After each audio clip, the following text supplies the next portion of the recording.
সামনে কোরবানি, চারদিকে মিলছে গরুর বাজার। গরুর বাজারে যেয়ে যদি গরু না দেখি তাহলে কি হয়? তার জন্য চলে আসলাম আকমালি গরুর বাজারে। গরুর বাজারে এসে যদি গরুকে একটু লাড়া না দিই তাহলে মনটা ভালো থাকে?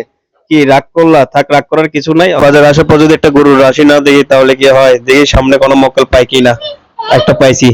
বাবা, তোমাকে তিনটা কথা বলি, সত্যি হইলে সত্যি বলবা, মিথ্যার কোনো আশ্রয় নিবা না। মিথ্যা কইবা আল্লাহর কাছে ঠেকা থাকবা। তুমি কি জানো তোমার যে কোরবানি ঈদে কেনার পর সকালবেলা তোমাকে যে জব দিবে? কি রাগ করলা? যাই হোক, রাগ করলেও কিছু করার নাই। এটাই সত্যি। এখানে আসার পর পার্সোনালি আমার যেটা ভালো লাগলো সেটা হচ্ছে প্রতিটি খোবে এক এক সাইজের গরু। এখানে কোনো মানে ভ্যারাইটিস কোনো গরু নাই একসাথে। মনে করেন বড় ছোট সব ছাগল গরু মোষ সব একসাথে রাখবে এরকম কোনো সিস্টেম নাই। এখানে প্রতিটি ঘরের নাম্বার দেওয়া আছে, প্রতিটি নাম্বারে এক এক নাম্বারে এক এক সাইজের গরু দেওয়া আছে এখানে। তার জন্য সবাই ক্রেতাদের কিনতে অনেক সুবিধা হয়।